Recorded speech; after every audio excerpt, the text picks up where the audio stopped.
peace that surpasses all understanding. Been quite a morning.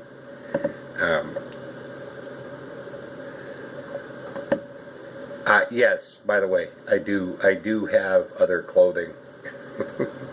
I'm planning for a trip at the end of the week. So I'm kind of like, I got my bag kind of semi-packed, and I'm recycling a lot of the clothes and doing a lot of laundry. I'm doing a load of laundry, almost small loads of laundry every day, and kind of recycling clothes. How many days can I get out of this shirt? Yes, I have other clothes.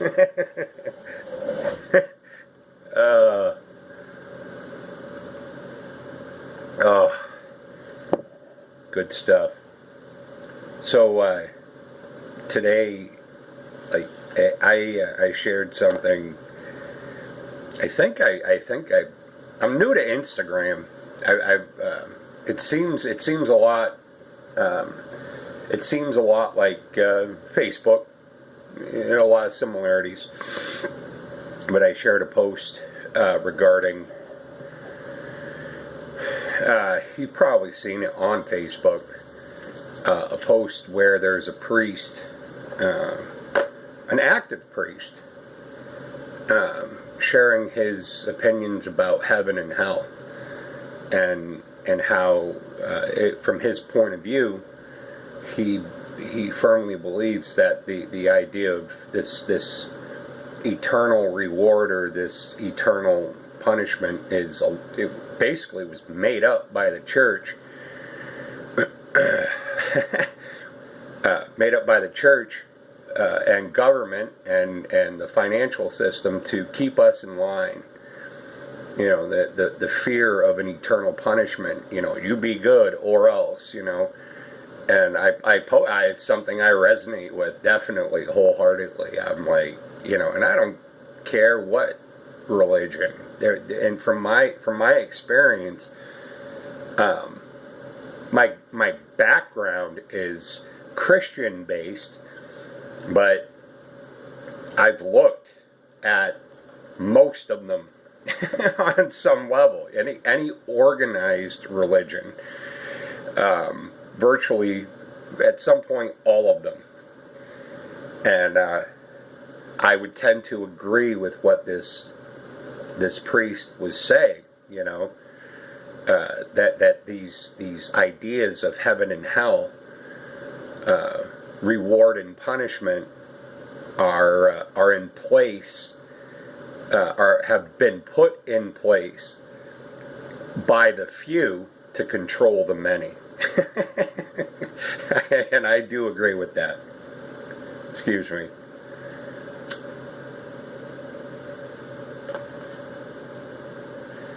But to the point, after posting that, I got some backlash from posting that,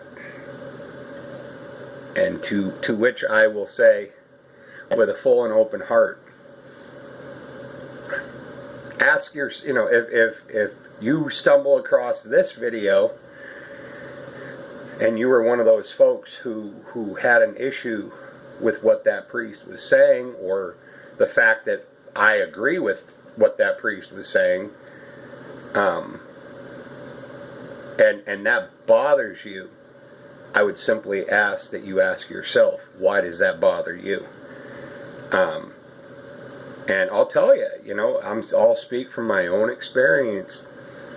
A great many of the belief systems that have been programmed into me, part of the programming is, don't you dare look someplace else. Don't you dare go and if you're this religion, you cannot. Oh, don't. That's evil. That religion is evil. Don't investigate. Don't ask questions. Believe us. And not just in Christian-based religion. I've seen it elsewhere. It's a common theme. Change the name of God But in these organized religions, it's the same practice, you know. But and everybody's pointing fingers at everybody else. They're evil. They're evil. They're evil. They're wrong. They're wrong. They're, you know, no. They're all wrong. But it wasn't until I kind of started, you know, something ain't right here. You know, something's not right. You know, it just, something's not right. But everybody's telling you, don't look there. Don't turn that stone over. You know, why? Because it's gonna jam up your plan if I realize that what you're telling me is a lie.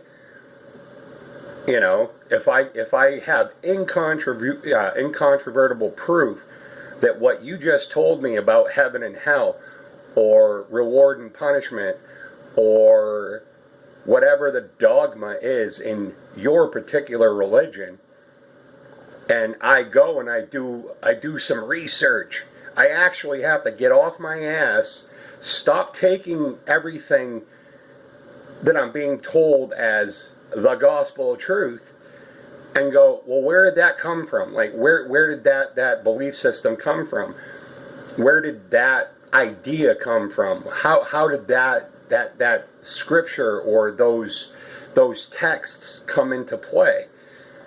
And what I found on a high majority of these situations was they were implemented by men, because men, and when I say men, I don't mean man as a race, I mean men as a sex, as a control and domination thing. They would take something that was pure, divine, and true and put a spin on it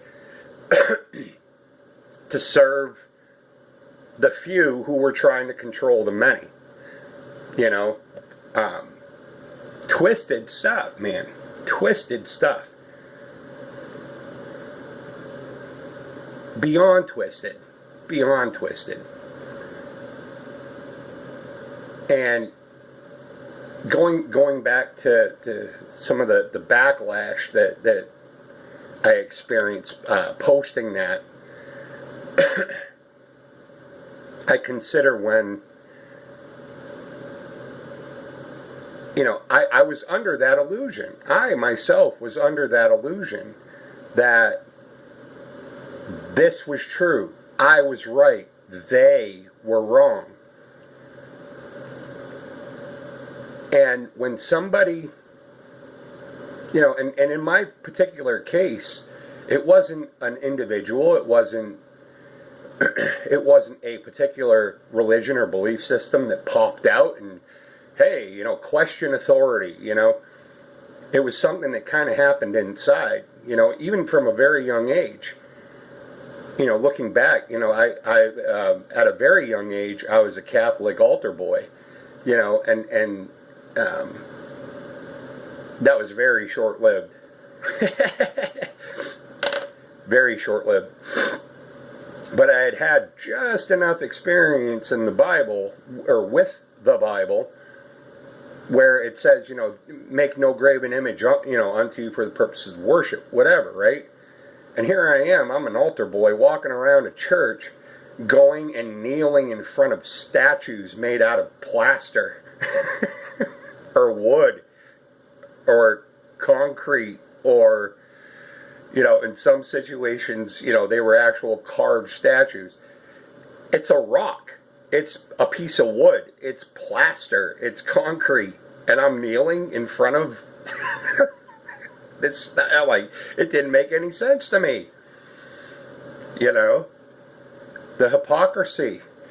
Like, I was just blown away. And, but in those realizations, even that realization from very young childhood, in that realization, I was like, hey, you lied to me. You lied to me. Hey, be nice. Don't lie to me. But they lie. You know, there's a lot of those lies. It's pervasive. It's pervasive. Control and domination. Control. And how do you control somebody? Oh, I'm afraid. Don't put me in jail. I don't want to die and go to hell. This is hell. The way that things have been created here, it's a very dense environment, man. Very dense. This is hell. It's being controlled, by politics and religion and money. It's nobody feels free, I have to work. I have to pay bills. I have to do this and have to do that. No. We have to navigate our way through this. This is this current situation of what we're experiencing, but we're also here to change that. Change that. If you don't like what's on TV, change the channel.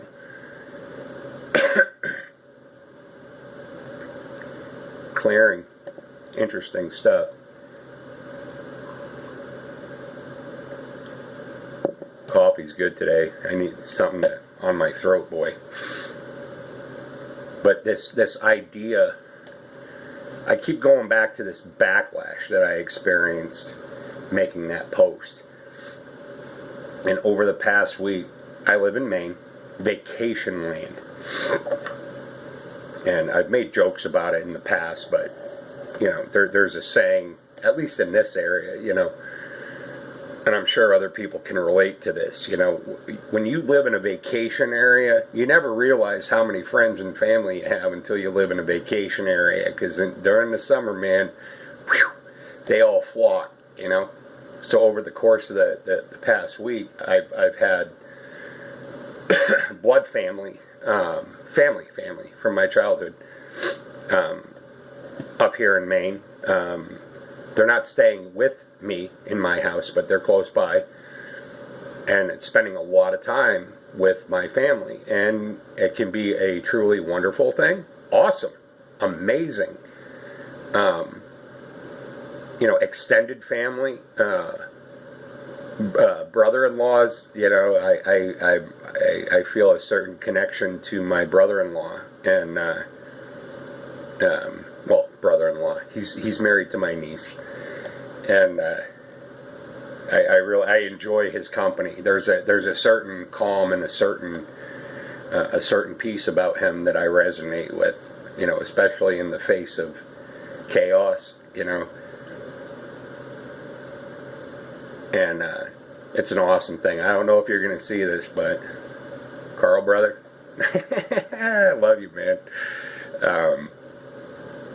Love you. The backlash, and I'm as I'm talking, I've been considering what would be a good example of the backlash, and what would bring that out in someone, in a more tangible, real, understandable sense, Now, one, and I'll use myself, an example that I had for myself, and this wasn't too long ago. We are programmed. At least I can't speak for other countries. I'm going to speak to my own experiences. But being, let's say, a Caucasian male, which, from an external standpoint, I appear as a Caucasian male. To be honest with you, I that's how I look. But my background, my DNA background is a lot of Native American. A lot. And, it doesn't take long. Anyway, I ramble. But I did a share recently, within the past month, 2 months, whatever, about color. And in the white is good and black is bad, and, color, the idea of color. And the division that's created, It's such bullshit. It's really, how you know, and I'm going to use one of these mainstream words, the dumbing down of sheeple, you know, you are less valuable because of the color of your skin. Like, what? What did you, you know, do you really expect me to believe that bullshit? Or you're more valuable because of the color, you know, like, jog on, man. But going to color and the experience that I had, now, this is going to sound ridiculous, but the night sky, the day sky is blue and the night sky is black and dark, right? This is an interesting one.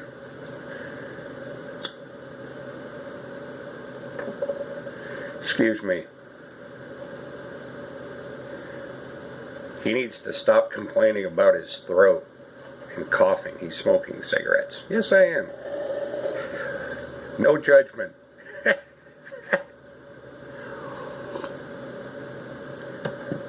The blue day sky and the black night sky, right? Why is the sky blue? It's the light refracting through the water, reflecting on the atmosphere. Okay? There you go. The sky is blue, right? It's a light refraction. It's a refraction, reflection. Why is the night sky black, dark, seemingly void and empty, right? That too is a refraction of all color, reflecting through the atmosphere, through space. All color. If you mix all color together, all the colors of the spectrum, consider the rainbow, let's say. If you were to take all those colors and mix them together, you'd get black or dark, right? And I remember I'm like, whoa, dude. You know, and I remember I was like watching it, you know, the way that it was explained, and I'm like, it was mind blowing, you know? And it was a little uncomfortable because I learned something that was true, incontrovertible proof that my perception was inaccurate. Now, I didn't pop a cork, you know, and get angry, but you can see and understand why when you F with somebody's belief system, the programming, the dogma, the you are this. This is who you are. Somebody else told you who you were. You're a Catholic. You're a Baptist. You're a Muslim. You know, whatever, man. Whatever. And somebody or an experience shows you that's not true. Don't mess with my belief system.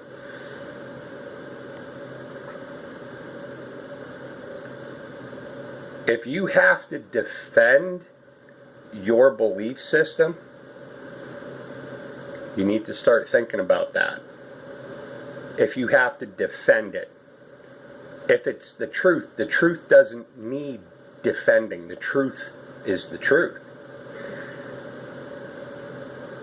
But it will incite reaction when people's perception of truth, what their truth is,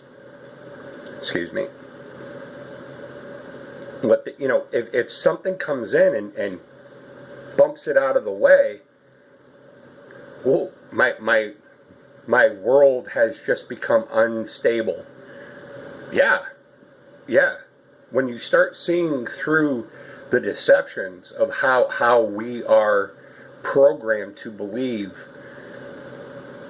in a very controlling way, an intentionally controlling way, to keep us in line. You know, think of a prison in your mind. All the prisoners are out in the yard on a stretch break from their cells.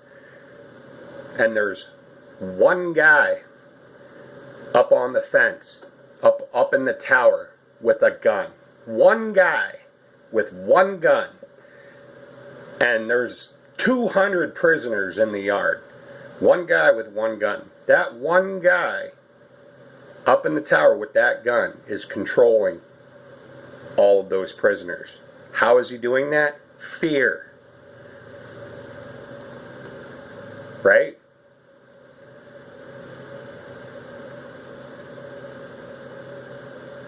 You follow the vibe I'm putting down? Anyway.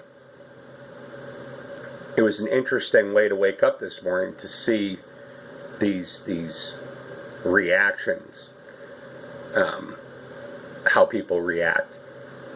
And I didn't do it for that reason.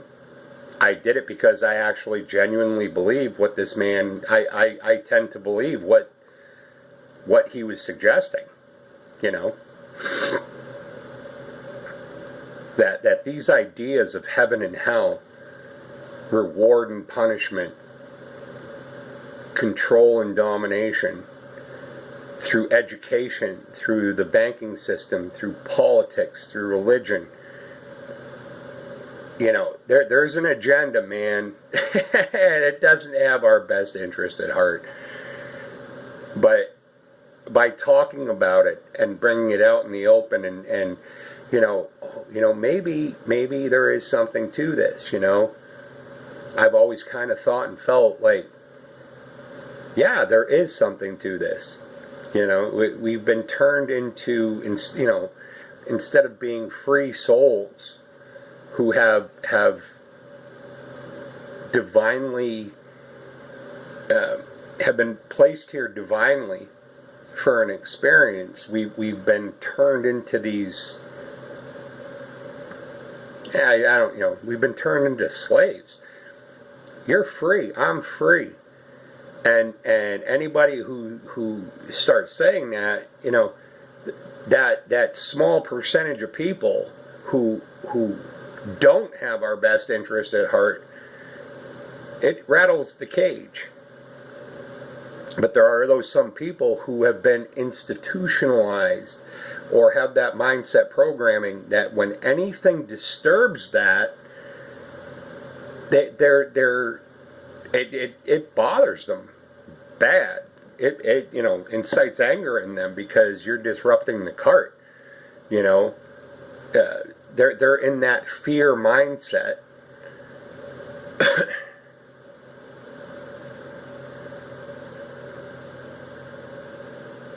Love and fear cannot coexist, and it's something that I'm working through. I'm dealing, you know, in my own life, personal, private, day-to-day life,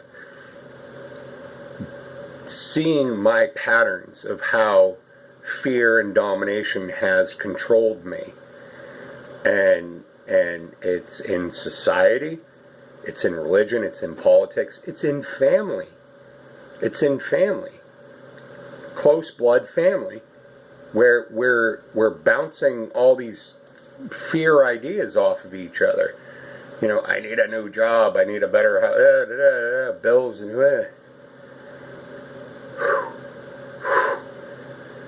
density.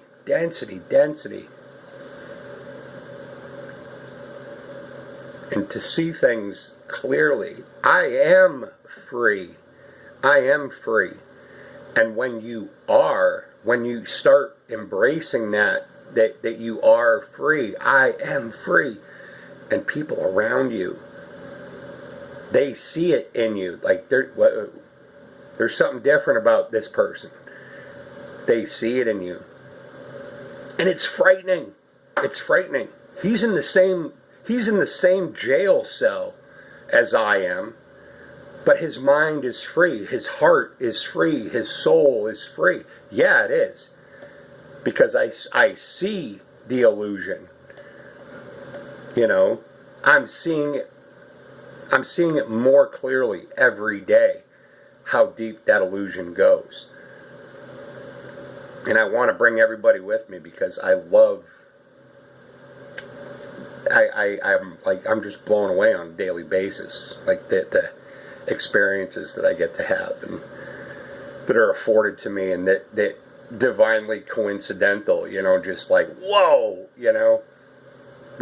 but it freaks people out, man. It freaks people out when they see you living fearlessly. He's not trapped by the same trap. I'm reminded another one. There's two guys in a prison cell. It was a meme on Facebook, right? There's two guys in a prison cell, and they're both drawing a picture. And from their purview, they're in the prison cell, and there's bars on a window, and there's either bars on the window. One guy is sitting there and he's drawing the bars on the window. The other guy sees through the bars, and there's trees and houses and mountains and a sunrise, and he's drawing what he sees beyond the bars. I don't know if any of you have seen that meme, but I think it really strikes home. And for those folks who lashed out,